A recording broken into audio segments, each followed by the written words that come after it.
नमस्कार, the angle में आप सभी का स्वागत है। इस वक्त की अहम खबरें लेकर मैं हूं आपके साथ नीतू शर्मा। सबसे पहले नजर डालेंगे सुर्खियों पर।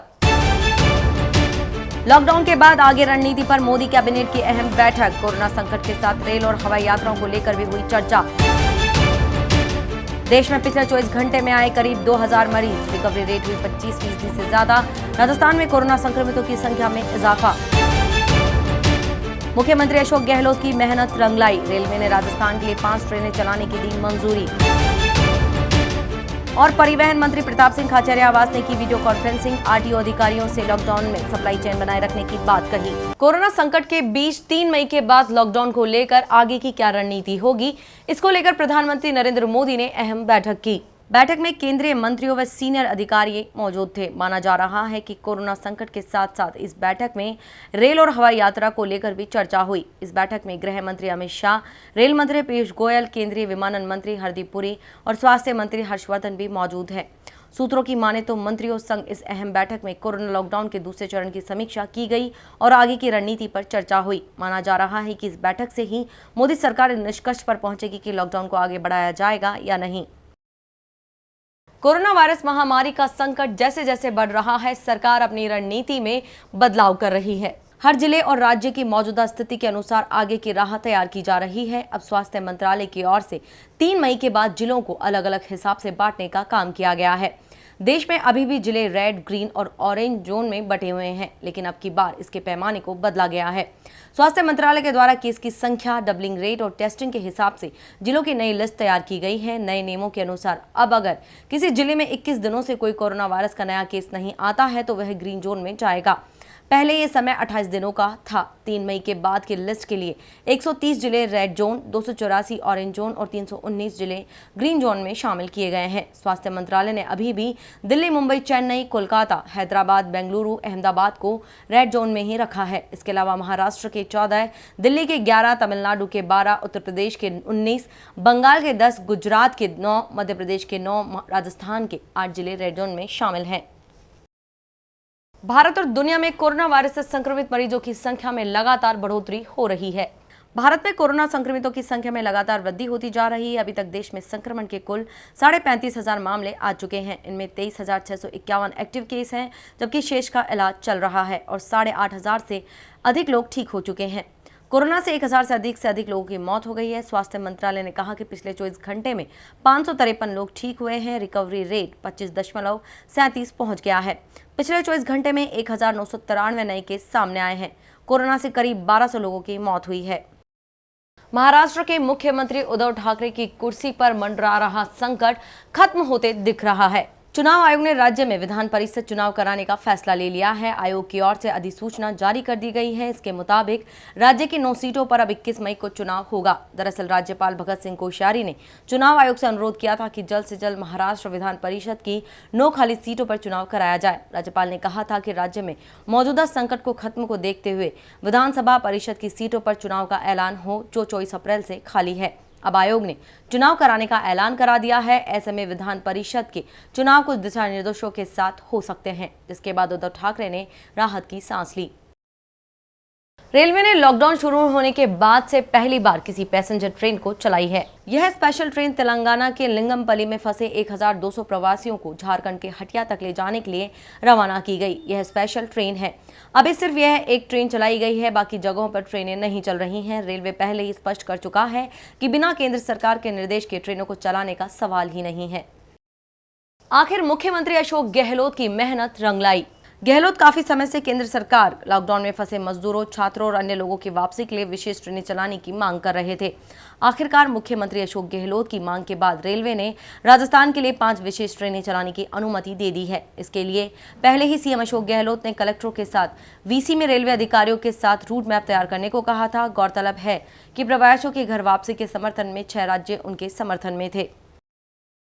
राज्य के बाहर से आने वाले अप्रवासी राजस्थानी और अप्रवासी श्रमिकों को 14 दिन के क्वारंटाइन पीरियड का कड़ाई से पालन करना होगा। चिकित्सा एवं स्वास्थ्य मंत्री डॉक्टर रघु शर्मा ने कहा कि किसी भी कीमत पर क्वारंटाइन में लापरवाही बर्दाश्त नहीं की जाएगी। डॉक्टर शर्मा ने बताया कि देश के बाहर रहने वाले लगभग 10 लाख लोगों ने राजस्थान में आने के लिए सरकार द्वारा जारी नंबर और पोर्टल के जरिए पंजीयन कराया है। उन्होंने बताया कि बाहर से आने वाले प्रवासियों की स्क्रीनिंग से भी उनके पॉजिटिव होने का पता लगना मुश्किल है, क्योंकि बिना लक्षण भी मरीज पॉजिटिव आ रहे हैं। ऐसे में संबंधित जिला कलेक्टर्स उनके होम क्वारंटाइन या सरकारी क्वारंटाइन करने की व्यवस्था करने के बाद ही क्षेत्र में भेजेंगे। वहीं चिकित्सा मंत्री डॉक्टर रघु शर्मा ने बताया कि यदि प्रदेश का कोई निजी चिकित्सालय ओपीडी, आईपीडी या इमरजेंसी में मरीजों को आवश्यक चिकित्सा सुविधा उपलब्ध नहीं कराता या कल्याणकारी योजना के लाभार्थियों से इलाज की एवज में राशि वसूलता पाया जाता है, तो न केवल उसके खिलाफ सख्त कानूनी कार्रवाई की जा सकती है, बल्कि उसकी संबद्धता भी निरस्त की जा सकती है। उन्होंने बताया कि सरकार ने निजी चिकित्सालयों को रियायत के साथ अस्पताल खोलने की अनुमति और सुविधा दी गई थी, लेकिन ये संज्ञान में आया है कि वे नियमों का पालन नहीं कर रहे हैं। यही नहीं, आयुष्मान भारत, महात्मा गांधी राजस्थान स्वास्थ्य बीमा योजना, राष्ट्रीय खाद्य सुरक्षा योजना व सामाजिक आर्थिक जाति जनगणना सहित कई योजनाओं के अधीन आने वाले लोगों से भी पैसा वसूल रहे हैं। उन्होंने कहा कि यह हरगिज बर्दाश्त नहीं किया जाएगा। देखिए, भारत सरकार ने जो पूरे देश के जो जिले हैं उनको 3 भागों में बांटा है। जहां पर बिल्कुल संक्रमण नहीं है उनको ग्रीन जोन में रखा है, जहां संक्रमण कम है उसको ऑरेंज जोन में रखा है, जहां संक्रमण ज्यादा है उसको रेड जोन में रखा है।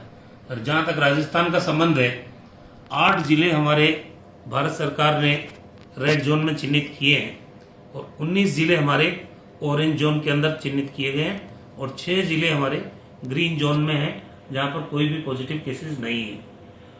रहा सवाल इसमें 8 जो जिले हैं उनमें भी अधिकांश लोग जो पॉजिटिव आए थे वो पॉजिटिव से नेगेटिव हो चुके हैं, उनमें हम डिस्चार्ज भी कर चुके हैं लोगों को।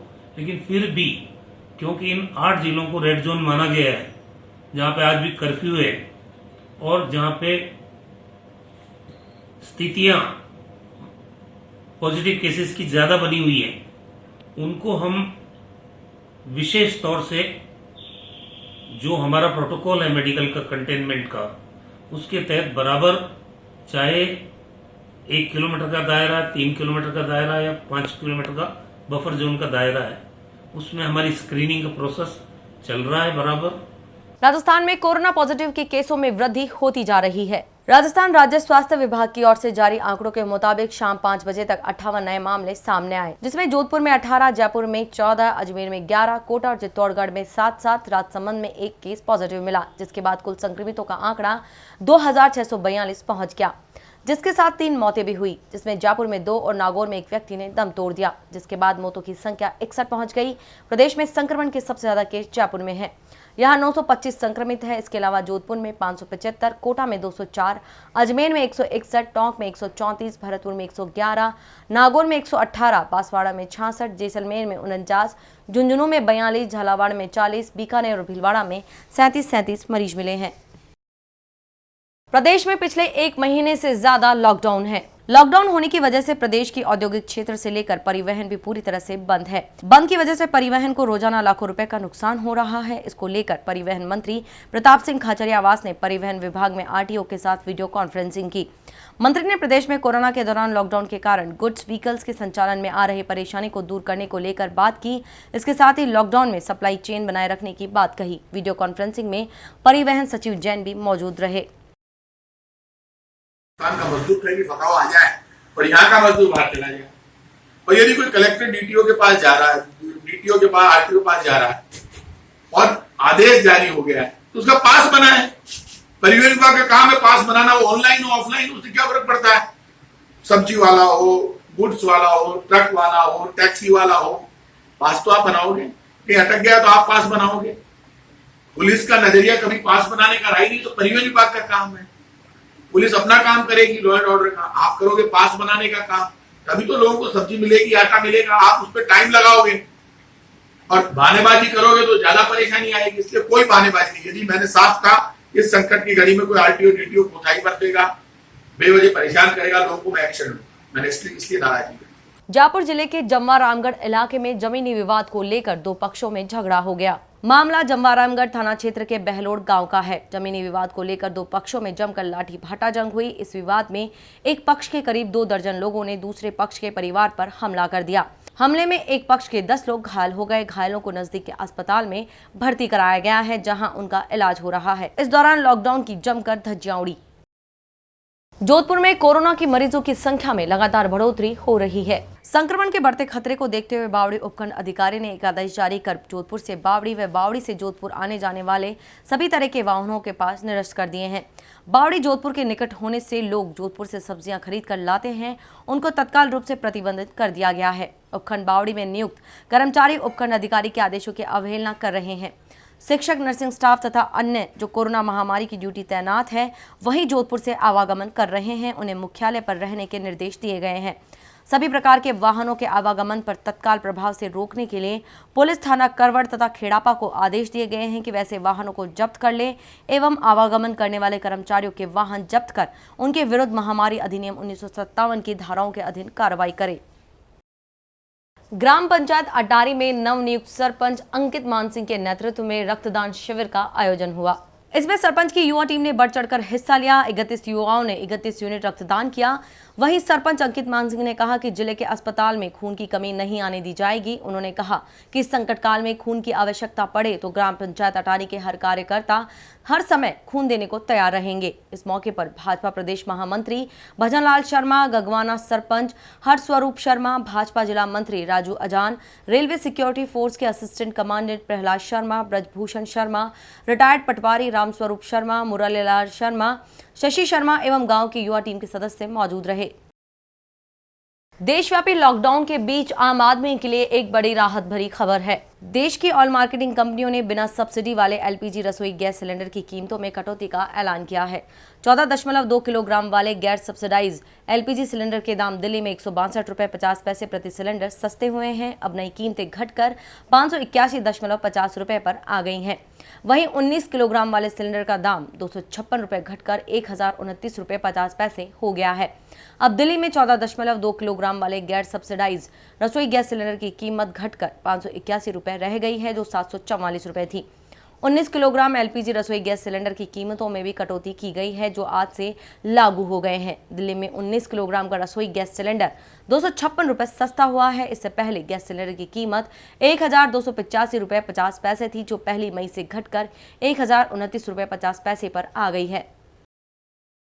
भारत ने आईसीसी टेस्ट रैंकिंग में अपना शीर्ष स्थान ऑस्ट्रेलिया से गंवा दिया है। नियमों के अनुसार सालाना अपडेट से 2016-17 के शानदार रिकॉर्ड को हटाए जाने के बाद तीसरे स्थान पर खिसक गया। भारत ने अक्टूबर 2016 के बाद पहली बार टेस्ट रैंकिंग में शीर्ष स्थान हासिल किया था और आईसीसी विश्व टेस्ट चैंपियनशिप में इस बढ़त को कायम रखा। टेस्ट चैंपियनशिप लीग में 6 सीरीज शीर्ष 9 टीमों के बीच खेली गई। अंतर्राष्ट्रीय क्रिकेट परिषद के बयान के अनुसार भारत ने अपना स्थान इसलिए गंवाया क्योंकि उसके 2016-17 में 12 टेस्ट जीत के रिकॉर्ड और 1 टेस्ट हार को ताजा रैंकिंग से हटा दिया गया। खबरों का सिलसिला यूं ही जारी रहेगा। देखते रहिए द एंगल। नमस्कार।